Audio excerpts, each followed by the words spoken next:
Thwip, thwip! We have amazing news on the Spidey front this week. It is spectacular news. It is web of news. I ran out of adjectives, but I'll tell you what.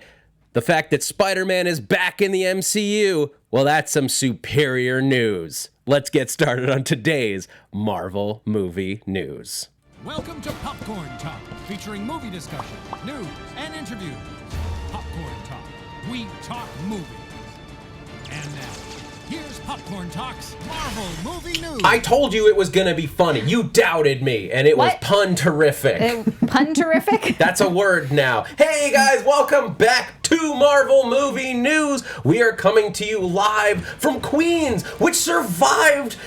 Queens, it's alive. Queens didn't blow up. Queens didn't have to get wiped off the MCU map, at least for now.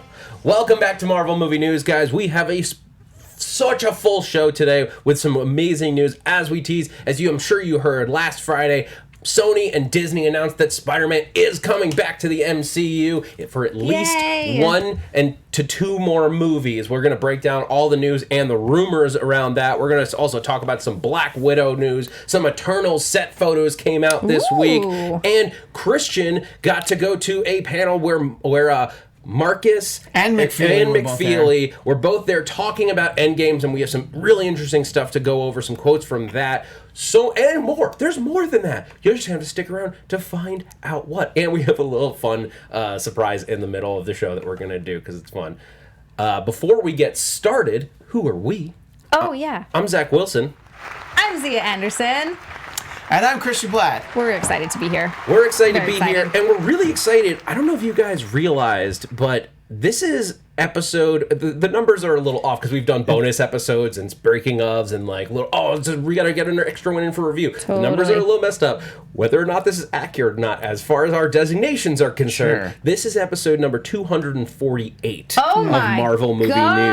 That means 2 weeks from now, we are going to have officially our 250th episode of Marvel Movie News. What? And we are planning out a super fun show for you guys. As of right now, there are this entire room will be filled with current and former hosts of Marvel Movie News. I think I'm at max capacity as of now. You'll have to we'll just wait and see exactly who shows up. All the generations of Marvel Movie News. But this is going to be a blast. Yeah. So 2 weeks from now, October 17th, 1 p.m., we're going to have our 250th episode spectacular. So join us then for a good double size, no ads. It might actually be double size. That's a lot of people to talk in one episode. Definitely no ads. All right. No ads. But let's get started on today's topic because there's so much to do. Let's start with Black Widow. Coming out next year. It'll be the first Marvel film of 2020. May 1st. Is it May 1st? I always forget. No, I can't remember. I'm going to be honest with you. Oh, you know, just stand by it. Just act like you were right. I know, I should have just been like, yeah, absolutely. Because now I'm going to check it, and I hope you were wrong. I really hope you were wrong. But there's some little news that some set photos confirmed a rumor that William Hurt is going to be in Black Widow. Rumors, because there's photos. Well, it was a rumor, and then it was confirmed. Well, maybe William Hurt just wanted to visit the set. Maybe he did. Maybe just wanted to see some friends. Very possible. Doubtful, though. Very doubtful. But so we are confirmed that Thunderbolt Ross, at least, is going to make an appearance in Black Widow. Now, this, of course, got everybody into all kinds of crazy theorizing, because once you put Thunderbolt Ross anywhere, the inevitable thing is this going to be when we finally get Red Hulk? Which I would love to see Red Hulk. That's the storyline I would most love to see Mark Ruffalo's Hulk get to tackle. I think that's the only way to do a Hulk feature, is to do a Red Hulk storyline. With the MCU Hulk. Maybe he's just annoyed because clearly Banner has just completely forgotten about Betsy. He hasn't thought about her since he was played by a different actor, you know? Ooh. And Liv Tyler's still out there. Yeah, she is. Let's bring her back. She was in Ad Astra for like 5 whole seconds. Great. It's time to get her She's come ready. back. Let her go to space. Let Betsy Ross go to space. Yeah. Liv Tyler's been the girlfriend of the astronaut a bunch of times. A lot. That's true. Let her go to space for once.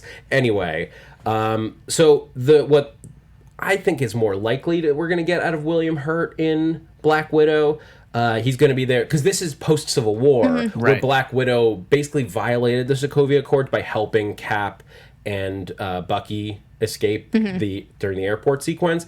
I imagine that this is the fallout of that decision. Yeah. And this is, I mean, maybe Thunderbolt Ross 6 Taskmaster on Black Widow. That would be something I could totally see that. If he's forming the Thunderbolts to take Widow down, like he brings a bunch of former like villains that we don't really we won't know them yet. Maybe we do. Maybe we'll get like Blonsky or somebody in there.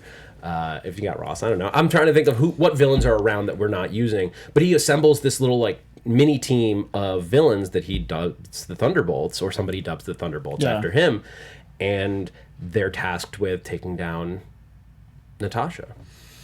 I mean, it would make sense. It's consistent with the character, and also, she is. I mean, she's a wanted fugitive, just like Captain America. So I think that especially if whatever she's up to in the movie, she gets in the way, I think he would not hesitate. He would definitely not hesitate to try and stop her. It would certainly. Oh, sorry. I was going to say, so how many villains is she fighting in this movie? It's sounding like there's going to be a lot. We know of two. We know of two. Oh, three so far, because we have alternate Black Widow. We have Red Guardian and Taskmaster, which may or may not be the same person, depending on what theories you're talking about. Yeah. But I could totally see that being the case if it's because that's a storyline from Civil War in the comics that we never did on screen, where they start recruiting villains under the superhero registration act. Right. Or in this they set up some kind of, I don't know what to call them, like a Suicide Squad or something. It's just a crazy idea, very original idea. No. Oh. But I could totally see that being the way that they use that thread of Civil War that never got used could easily be a plot line right here. Where the superheroes go underground to avoid the Sokovia Accords, and so they hire a bunch of villains to take down who should be on the hero side. That could be really interesting. That could be I'm cool. excited That's about making it. me more excited about it too. But I'm so excited to talk about Spidey, so I want to push through all this stuff. The Eternals had some set photos leak this week, and it looks pretty cool. Ryan, they're in the images folder that's in that link. If you can look there, all good. That one's on me. Good job. There's so much news this week, I know, guys. there was a but lot. It's exciting. They released these set photos that basically look like these are probably the ancient, like the flashback stuff, because we're seeing a lot of old sort of Aztec-looking pieces, the Tomb of the Gods, as the Twitter post shows it, but. It looks like you can see right there. It looks really cool. It does. It looks cool. They're building these sets, so I'm like more excited for this. I'm curious if this is going to be like their hidden city, or if it's going to be something that they uncover later, or if this is literally like we're doing what everyone's assuming is a look through history via the Eternals perspective. Yeah, I also kind of wonder if we're going to get a little bit of an introduction on each one, because it's the first one. Nobody knows who these characters are. Maybe we'll get a little bit of like backstory, and that's where we're going to see some of this. Well, that's the thing. I could see the movie opening with like 3000 BC, and we do like Egyptians, and we see them there, and then we do like the year like 1000, and that's where we meet the Black Knight, and Kit Harington is running around actual medieval times, but like we see the same characters in different like Where have I roles seen and that things. before? Kit Harington running around. I'm just kidding. Well, you're thinking of when you saw him at a medieval times restaurant. So, that's what you're it thinking was. of. That's the only thing that you could have I actually did go to medieval times and see a guy that looked a lot like Kit Harington, ponytail and everything. And I was like, oh my god. A lot of guys who look like that hang out there. Yeah, I'd imagine. I imagine you just get hired a lot when you look like Kit Harington at medieval times. You look like They probably have casting. They're like, do you look like Jon Snow? And like, can you moderately swing a sword? We've got a job for you. That's great. So that's what we're looking at for the Eternals. All right, continuing to move forward, because I want to get to the cool stuff, and this is one of those cool things. Christian, you got to go to a really cool panel. Tell us about what you saw and heard there. Yeah, this was Tuesday night at the Writers Guild Theater in Beverly Hills. There was a screening of Endgame, and afterwards there was a Q&A with Christopher Markus and Stephen McFeely, and they had some really great insight, and some of it was stuff that I had never heard of before. And part of me wants to save this for last because I've sort of teased it already to Zach, but I'm just going to tell him right off the bat. So they talked extensively about Steve Rogers and Peggy Carter. So they said, they reasoned it out. Steve would not have chosen to go back in time to the moment he crashed into the ice. Their understanding is Steve went back to 1948, and they stand by that timeline because it was important to both of them that they maintain the integrity of what? The Agent Carter TV show, because in their mind, she was actually bereft for Steve for 2 seasons. So she really thought he was dead. And there were, because there have been some speculation oh, what? So if Steve goes back, is she just pretending? And they're just like, yeah, you know what? And then by 1948, she's back on the East Coast for some reason. And look, if she's working in New Jersey in 1970, look, she's got to go back at some point. So I thought that was great, and I thought of you when they said that. Another thing that some of us had wondered about, I personally asked Christopher Marcus this. They talked about how there were so many different drafts and so many different versions, and I asked him, in all those different drafts, was there ever any consideration that one of those portals that Doctor Strange opens, the Defenders come out, like the Netflix Defenders? And he said they actually did think about it. What? Yeah, and logistically, they thought about how it wasn't fair to the creators of the TV show for a couple reasons. One, the TV schedules were completely different to theirs. I think they still could have made it work, but then the other part of the reason was he felt like they, as in McFeely and Marcus, would have been dictating to those showrunners, well, now here are your characters that blipped away for 5 years. And they didn't think it was fair for them to decide that, like, oh yeah, all the Defenders were gone and that's why they all show up in that moment. It still would have been cool. That's not a good enough reason. I'm sorry. Yeah, but no. I understood the explanation. And just the fact that they even considered it, because some of us had wondered, like, well, do you even think maybe that's a good idea? And I did mention to him that it was nice to see Jarvis getting back to Endgame, and his direct quote was, yes, we have tremendous affinity for that character. So that was why they made sure to get Jarvis in there. And the third thing that I'll talk about is there was originally a sequence in Infinity War, and they just threw it away because it just didn't advance the story at all. But there was a scene in the mind space that ultimately didn't go anywhere. But Banner squared off against Hulk, and it was in the arena from Ragnarok. And at the end of it, you ended up with Smart Hulk. And they went so far with this theory that they actually had to reshoot the beginning of Endgame. Wow. Because when they shot the beginning of Endgame, where they all go off to kill Thanos, they shot it with Smart Hulk. And then they realized, like, that doesn't work. First of all, it wastes time in Endgame, in Infinity War. Second of all, this makes his arc, Bruce's arc, so much better if that's how he ends up, and then he puts on the gauntlet. So they just ultimately, they spent whatever it cost to reshoot all that stuff where he was in it as Smart Hulk. Can we see that then? Well, I don't think it got that far. Come no, not on. so. I don't know that they rendered it. They just shot it. They can still render it They now. shot according to them, in the, and this is in a public forum, they said that they shot footage, and I don't know that they did all of it, but they shot some with Mark Ruffalo as Smart Hulk in that opening sequence, because he would have been Smart Hulk at the end of Infinity War, which that lines up with what I've heard previously about the Hulk, because we know even via merchandise that got out into got produced, that there there was a version where in that moment where right before where Bruce is able to attach the Hulkbuster armor and blasts up the guy into the Wakandan ceiling.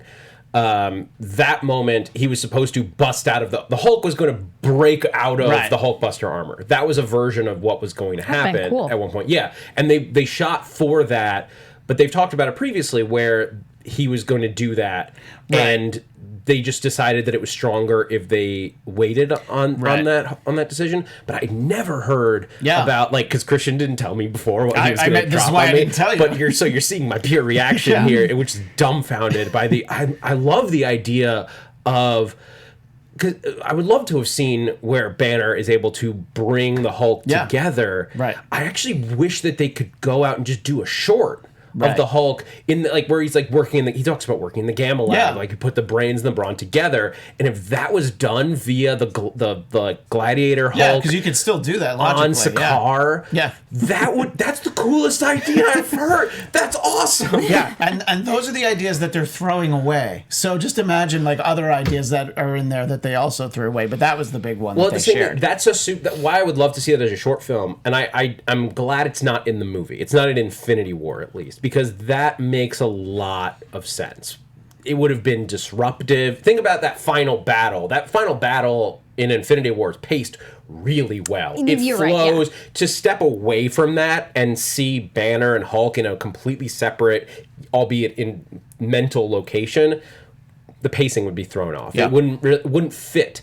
But I do want to see that. I would love to see it. Yeah, and you know what? I'd love to see it, even if they do it as a what if. You know, just the idea that we could see it, I think would have been really cool. Yeah, animate it. Even if it's not, because it doesn't really make sense. Of what if? Make it real. I have to make that what happened.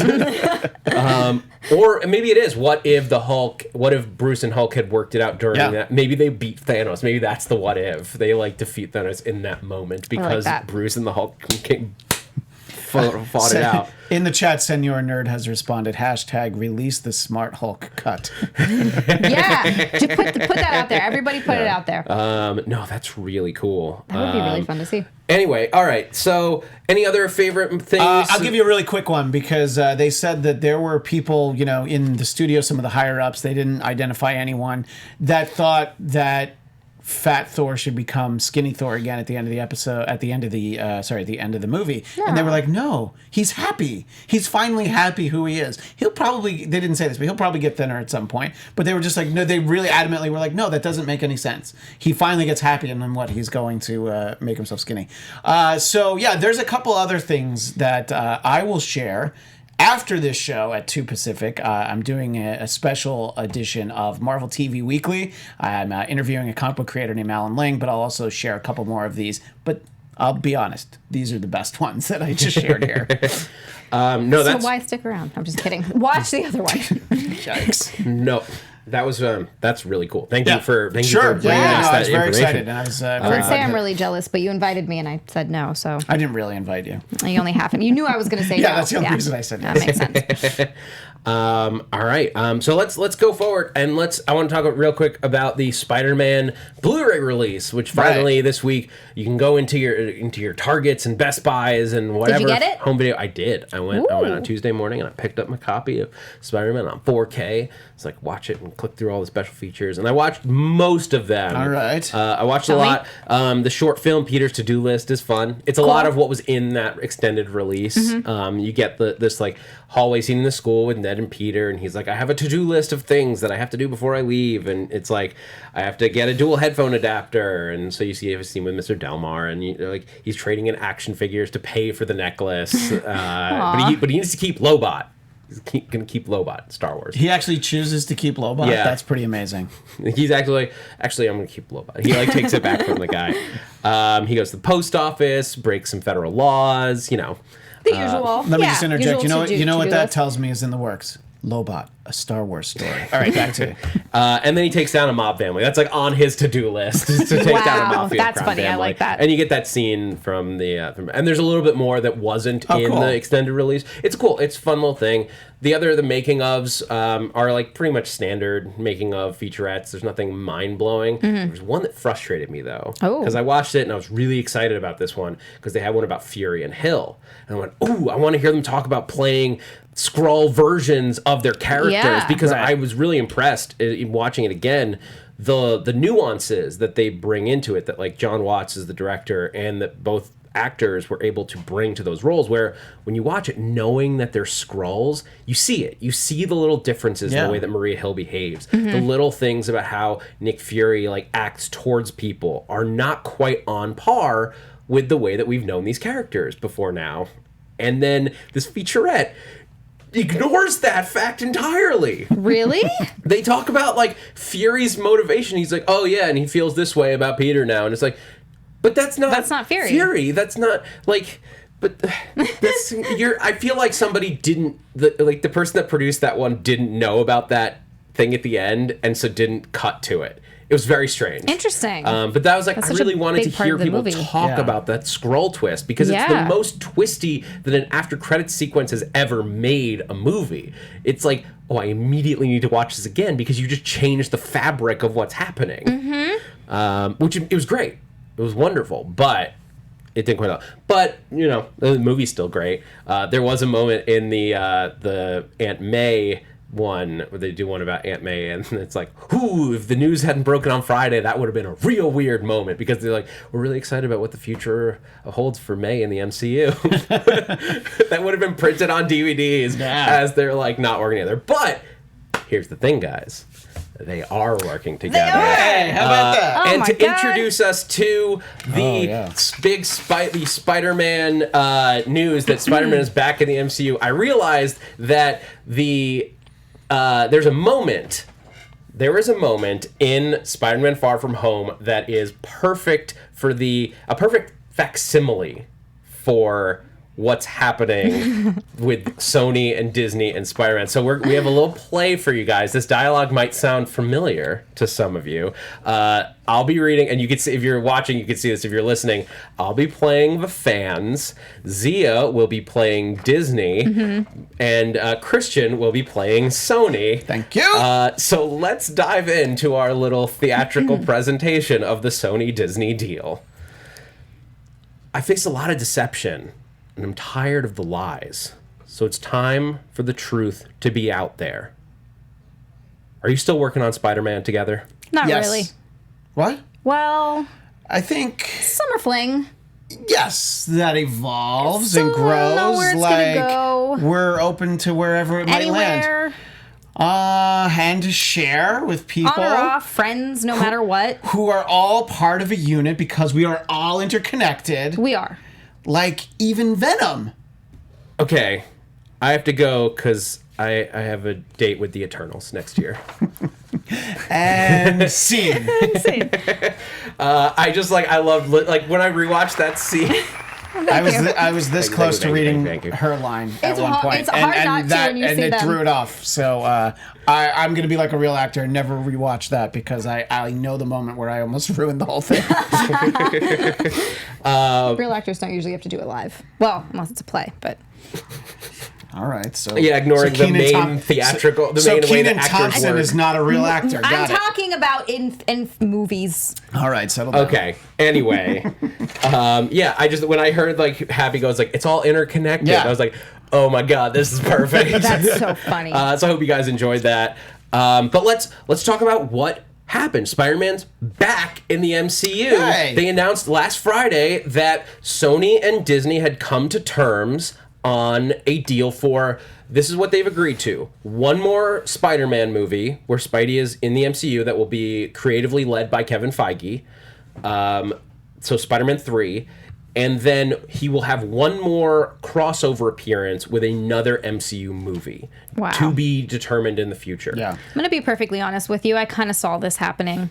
Oh. I didn't think there was like I kind of have a feeling that they're gonna get back together. Those yeah, two I mean, crazy kids. I think we said it. We felt did, like yeah. it was likely. Of course, it was never impossible that they didn't, but it always felt like the most likely scenario.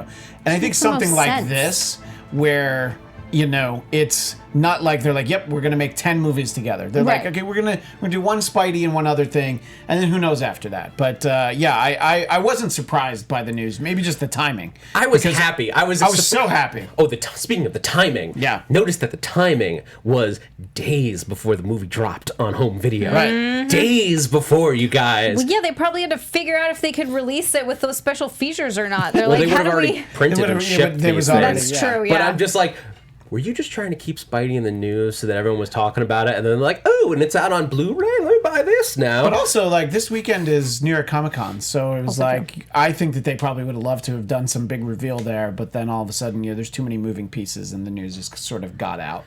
I mean, they don't have... Marvel Studios doesn't have a panel. No, that's true. At New York Comic Con. Marvel TV, I believe, does. I'm not 100% sure about it. Don't hold me to that. But Marvel does obviously have plenty of places to Yeah. announce things. I think that this was the way they wanted to. Kevin Feige came out with a quote about it. where he said, "I'm thrilled that Spidey's journey in the MCU will continue, and I and all of us at Marvel Studios are very excited that we get to keep working on it. Spider-Man is a powerful icon and hero whose story crosses all ages and audiences around the globe. He also happens to be the only hero with the superpower to cross cinematic universes, so as Sony continues to develop their own Spideyverse, you never know what surprises the future might hold." And that was also the big bombshell that he dropped in there, because basically what he just implied is that Spider-Man is going to be jumping back and forth between Sony's universe and Marvel's MCU universe. Which is just fine. Yeah. That works perfectly. Yeah. Here's the thing. 20 years ago, you had talked about crossovers where characters like get together and then go back into their universe and the movies don't necessarily line up perfectly. People have been like, yeah, that's whatever, as long as they get to be in movies together. Right. It's only since the MCU that we're super concerned about continuity between these things. And don't get me wrong, I love the fact that the continuity works between these things. It's one of the frustrations that TV fans have had with the movies, is that sometimes it doesn't quite line up and you want it to.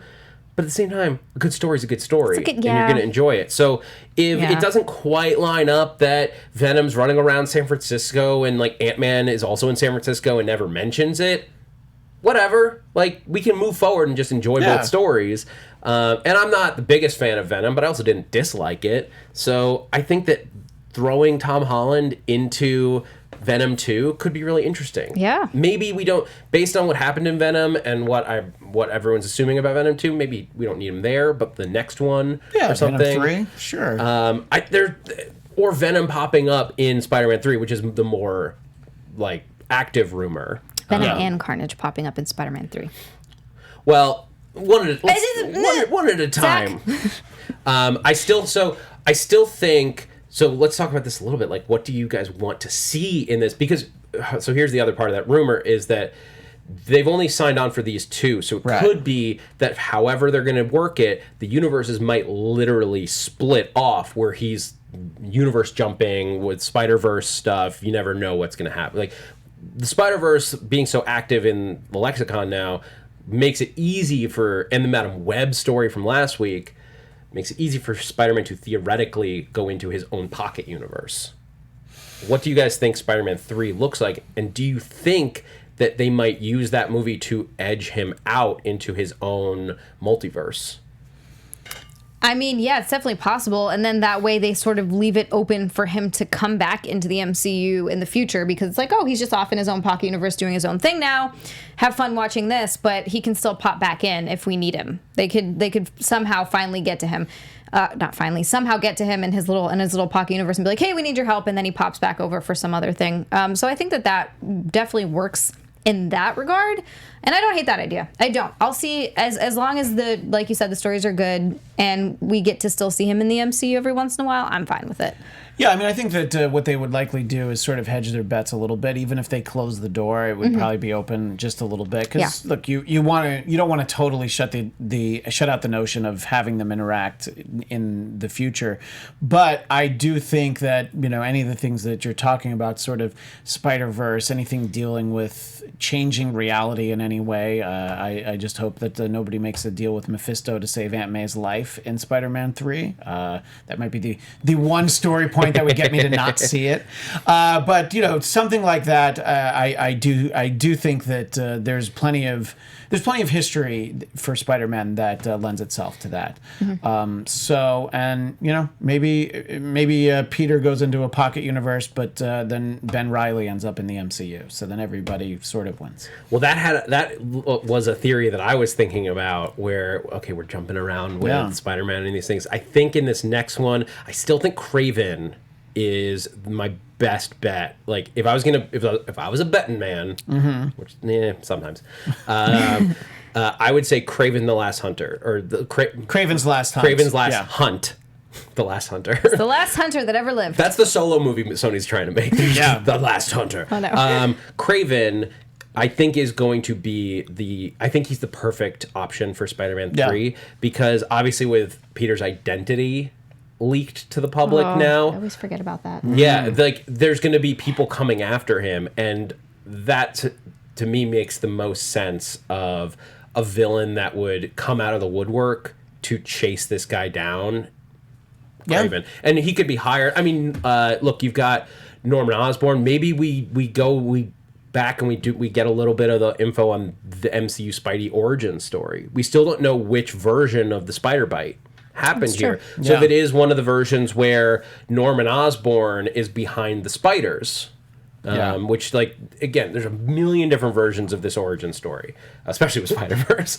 But, like, so you could do it. But if it is that, and maybe Norman recognizes that these are powers that came from his spiders, you could have a Monsanto type of storyline where Norman, this is all coming to me right now, you guys, but Norman is like filing a lawsuit against Peter for stolen technology. Yeah. Because he stole a spider bite? Well, there's stuff like Monsanto, there's stories where like the wind picks up their corn seed and carries it into a neighboring farm, but then they sue because that neighboring farm has their genetically engineered corn. How can you possibly sue for that? But that's the thing. No, you can sue for anything. I know. You can sue but- for anything, and if you're a powerful enough company, it becomes Like hard to Oscorp. defend. Like Oscorp. So if Norman is going to sue Peter, and here's where another rumor comes into play, Peter's going to need to lawyer up. Uh-oh. Oh my God. And we've got... Oh my God. And we've got a couple options in the MCU that might be there for lawyering, and it could be lawyering. Matt Murdock or Jennifer Walters. Wait a minute. So what we're talking. So there's a rumor. I found this on WeGotThisCovered.com. I want to give credit. Their sources say that Kevin Feige is very interested in bringing Charlie Cox's Daredevil back into the MCU. Oh my God, you guys, we did it. We've talked about it It's enough a that they're rumor. going to do it. It's a rumor. They're citing sources that have had reliable information in the past, but the idea is that Kevin Feige is really happy with Charlie Cox as Matt Murdock, and he wants to see him continue the role. And Spider-Man 3 is a great opportunity for that. He doesn't even necessarily need to suit up. He just needs to be there as Matt Murdock, the lawyer. Which it'd be cool to see Spidey and Daredevil as two street level heroes fighting together. In a hallway, no doubt. But oh my God. So here's what I could see almost even more is if you bring Matt Murdock in as Peter's lawyer in this movie, because the end of Daredevil, we were talking about this a little bit before the show, the end of Daredevil is pretty clean in terms of where Matt is. Like, Matt and Karen and Foggy are kind of in a good place where you could just start fresh the way that we started with Peter in like Civil War and Homecoming. You didn't need an origin story. You already kind of know who Daredevil is, and you just go forward. You just tell a Daredevil story. You could pick up from there and still maintain the Netflix continuity. So you bring Matt in as Nelson Murdock. He's going to take up Peter's case because Peter doesn't have a lot of money. I mean, yeah, he's got happy with Stark's resources, but he hires Matt Murdock to help represent him. And then you jump to 2024 or whatever, I forget what year we're at with all this. And you do Daredevil feature film starring Charlie Cox and it's a team up with Spider-Man. Yeah. Yes, please. I mean, that all sounds great. And I see that as the next MCU. I see that the idea of just using him as Matt Murdock would be pretty cool, actually. You know, as much as I want to see him as Daredevil, so I wouldn't stand in the way of that if that was with the plan. But I think it's like, oh, he needs a lawyer. Like, why not do this? And I think that would definitely be fun. I wanted to circle back on one thing I meant to interject when you're talking earlier. We have a release date for Spider-Man 3. Yes, we do. Which is July 16th, 2021. I wanted to make sure we got that in there, and I forgot. And we're all going to talk about that because it makes 2021 the craziest Marvel Cinematic Universe year of all time. And we'll talk about that in a minute. But what do you guys think about the other option is Jennifer Walters' She-Hulk, which is a film that a Disney Plus series that is being developed to come out in a few years. The date hasn't been set yet, but She-Hulk we know is coming, and I could totally see Stark Industries hiring Jennifer Walters, a high-powered and theoretically expensive lawyer, unlike Nelson and Murdock, to represent Peter. So you're saying She-Hulk or She-Hulk or Daredevil? Or Daredevil. Chat, you get in on this too. Who do you think should represent? Which would you, I'm going if you're Daredevil, gonna get 'cause- one of them? Which one do you think is likely? Which one do you want? I think She-Hulk is very unlikely because there's going to be a series. If there wasn't that series in the plans, I think it would make more sense. You don't think this is a great way to introduce the character of Jennifer Walters? No, I don't think it is. I think it would be fun from somebody sitting there, but I think creatively that's not how they see it. I think that would be great. I definitely would prefer seeing Matt Murdock. But I don't know that they're going to make that choice. But, I actually think it's more likely that it's Jennifer Walters because that's a way for... Because so the financing deal here is that Disney, who supposedly wanted 50% stake in all the Spider-Man movies, gets 25. They're putting up 25% of the money for it, and they're going to get 25% of the revenue. Okay. That was the deal they struck for this Spider-Man movie. Then we're looking... So I think this is what Disney's way of recouping that money is to use the billion-dollar franchise of Spider-Man to be like, and also here's She-Hulk. We meet Jennifer before she's green. We just know she's Bruce's cousin. We get to learn this information. And then when it comes to Disney Plus, because that is one of the only... Because the newer series, like Kamala Khan's Miss Marvel, is tied to Captain Marvel. Then you have She-Hulk and Moon Knight. Like those three characters are not seen in other films before they appear on Disney Plus, unless you do stuff like this to backdoor pilot them.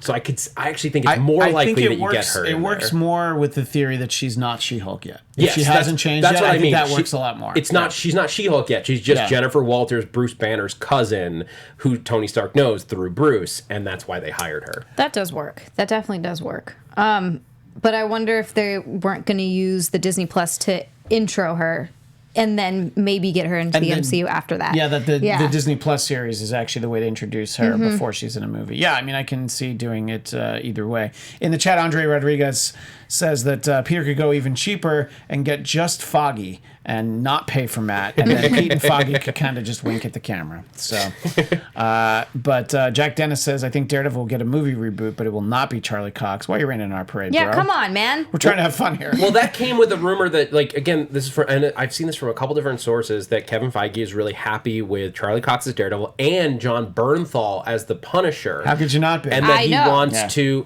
well, not just that he's happy with them, but wants to continue using those actors. Now, whether or not you can maintain the continuity, again, you've already dealt. Who cares? But you're already, that's the thing. You're already dealing with the multiverse. As soon as you put J.K. Simmons into that role as J. Jonah Jameson, you've acknowledged that it's okay to reuse actors that don't necessarily maintain their original continuity. So there's no reason you can't just bring Charlie Cox in there to play Matt Murdock, not in the same version as Daredevil, or John Bernthal as Frank Castle, but not the Netflix one. It just is the character, and you just don't worry about origin stories. You just move forward. Yeah, with I it. agree. And I agree. like, look across the pond at what the Arrowverse is doing with Crisis on Infinite Earths, which has, in my opinion, surpassed Endgame as most ambitious crossover ever. I'm sorry. Crisis on Infinite Earths has Kevin Conroy as a live-action Batman and Tom Welling returning as Smallville from vastly different universes. But also, that's insane. Also, Brandon Routh Superman. Also, Brandon Routh Superman as the Kingdom Come Superman. Right. That's the most ambitious whether or not it succeeds, because that's the thing. We knew Endgame was going to work. This is more ambitious because you don't even know if that's going to work in 4 episodes of television to do all of those things. But my point is that you can bring all those diversions and fans will be on board. So I think we're okay. But let's take a look at 2021, you guys. Oh my God. Because Spider-Man 3 hyped. is coming in July of that year. 2021 was already crazy crowded. Like 2020 is like kind of loose. You have Black Widow and Eternal, only two MCU films. New Mutants. I'm excited about New Mutants. Yeah, I forgot. I'm sorry. And then you have Disney Plus launching. You have Falcon and the Winter Soldier, and you have WandaVision. Not WandaVision, but you have Falcon and the Winter Soldier coming next year. In 2021, in February, you're getting Shang-Chi and the Legend of the Ten Rings. Awesome. In the spring, you're getting WandaVision on Disney Plus. And also in the So spring, excited. you're getting Loki on Disney Plus. Then in May, as you break through into summer, you're getting Doctor Strange, Multiverse of Madness. Then 2 months later, you're getting Spider-Man 3 in theaters in July. God. At some other point during that summer, What If is going to start dropping episodes on you. Then in the fall, Disney Plus is going to be like, oh, and here's Hawkeye's series to have to tide you over until November 5th when you get Thor: Love and Thunder. That's all in 1 year. Oh my God. 1 year, and that does not include whatever Hulu puts out between Cloak and Dagger, Runaways, and all of the animated shows Right. that are coming, which I think 2020 and 2021 are the most likely years Excited I get to ignore all that. for the Offenders universe to start dropping on us.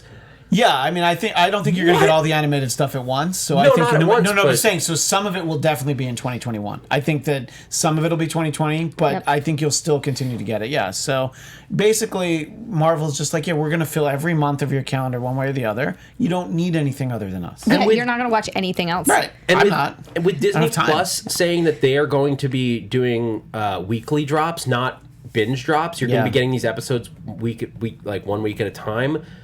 It's just nonstop. Like literally, we'll never have a short week I know. here on Marvel Movie News because there will be a new Marvel thing that Marvel Studios is putting out every single week. Which I'm personally excited about too, because binge style is really hard for me. I don't typically have time to binge stuff. Yeah. So the week to week not only is good for the show, it's just for me personally, this is why I'm glad they did it, is that then I can actually keep up with everything. Well, it's also just I miss the water cooler talk of stuff like Game of Thrones. Yeah. That was the most fun to me. Is when you binge, you can't theorize the same way with Right. people. But Game of Thrones, like it's an event where you're like, "Oh, dude, did you see it? What did you think of this?" And blah, blah, blah, blah. What do you think's don't gonna get happen that in with a next binge. week? Yeah, could Yeah. you see anything? No, I couldn't see anything either. No, I get it. You don't get those jokes when you don't binge release. You don't even watch the But show. here's I my still know the question. jokes. As we sort of get towards the end of the show, is this too much? And I know that we love Marvel and we're going to love every one of these properties. Like most likely, I'm going to love every one of these things. But are they by putting Spider-Man 3 in 2021 and not moving anything else, at least for now? Are they risking an oversaturation? I would say you can discount the Disney Plus stuff for the casual moviegoer who might get burnt out on it. You know, Yeah. so I think that stuff won't add to it, but it's still a lot of movies. And I think Endgame was at a point where people were already a little bit burnt out on it. You know, you're not your diehard fans. You're, people who like, oh, I like those movies. I'll go see the next one. And yeah, I think that it might be a little too much. And honestly, I think that it's structured right because if Eternals came out in November, people were like, yeah, I'm checked out on Marvel by then. But it's going to be Thor. And everybody's like, oh, but I love Thor. So I think that even with Spidey right there in the middle, I think that the calendar is laid out pretty well. Shang-Chi at the beginning of the year, you're not going to be tired of Marvel yet. And it's something new, so you'll want to check it out. So I think that it's very possible. I do think that they have it in mind for how they've structured this. It also does come after 2020, which has less Marvel than we're True. used to getting, with only 2 films and 1 TV series. True. So maybe it'll be like, oh, we only got 2 this year. We're so hungry for more. And then after 2021, we're like, okay. Well, yeah, no, I completely get that because I've had the same thing where I freaking love Marvel. I watched I'm gonna stop watching all the shows, and all of the movies and everything. You're but there gonna was stop? I don't want to watch You're not Cloak gonna and wa- Dagger you- or The you- Runaways. you- I don't want to. I'm not You're doing not going it. to watch all of them, but some of these Disney Plus ones, I'm gonna watch I all know of for those. sure you're going to watch. I'm gonna Yeah. watch all of those. But there definitely was a point where I was watching all of the Marvel shows so much that I was like, oh my god, I just want to watch something else. I need something else to break this up. So I think that there's like a good way to stagger it where you're like, oh my god, I'm really excited about this. I want to watch it. But you need to have time to watch other things in between. Yeah. No, that's fair. It's fair. And it's also fair that we have filled this show with stuff to talk about, we did. and we are out of time. We did. But thank you guys so much for joining us for this very lively talk. Let us know what thing you're most excited about. What do you think Spider-Man 3 might be, and what do you think his other MCU appearance might be? Do you want to see the Smart Hulk cut? Hashtag release the Smart Hulk cut. Hashtag- Yes, please. everywhere. Yeah. Tweet it at us. Follow us on all the social medias. I'm Zach Wilson. You can find me on Twitter and Instagram at @ZachWilson. Christian, where can they find you? You can find me on Twitter and Instagram at ChristianDMZ. And as I mentioned earlier, right after this show, I'm doing a Marvel TV Weekly sit-down with a comic book creator named Alan Ling. So find us right over there on AfterBuzz TV. Xia, where can they find you? And tell them where they can find out more about this VR damage control thing that has just dropped on us. OMG. You can find me on Twitter and Instagram at Xia_land. That is spelled XIA_land. For the VR, you can go to www.thevoid.com, and that will get you tickets. So you can... Well, where did you talk about it? Oh, I talked about it on... He set you up to promote something that Good job. Good job. That you, That was a Ryan, and great I setup. all work really hard on, and you almost promoted something different. Yeah, I did. You can go check it out on AfterBuzz TV. It is Marvel News Daily, and I will give you all of the info on that there. There's a Marvel VR experience coming. Check it out. It's going to be really Marvel cool. News Daily is a short feature that Z and I take turns doing Couple throughout the minutes. week. Just a couple minutes, a little bite-sized Give you nugget the- of information. yeah, give you the fake news. That's what you meant to say, Z. That is what I meant to. I said that from the beginning. I don't know what you guys are talking about. All right, guys, do that. Be sure to watch Christian's other show, AfterBuzz Marvel TV Weekly. So much Marvel stuff to talk about. We'll be back next week, and then in 2 weeks, make sure that you've got it on your calendars for episode 250. This has been Marvel Movie News. Thanks for geeking out with us. From producers Maria Menounos, Kevin Undergaro, and the entire Popcorn Talk Network, we would like to thank you for tuning in. For questions or comments, be sure to visit popcorntalk.com. I'm Sir Richard Wentworth, and this has been a presentation of the Popcorn Talk Network. The views expressed herein are those of the hosts only and do not necessarily reflect the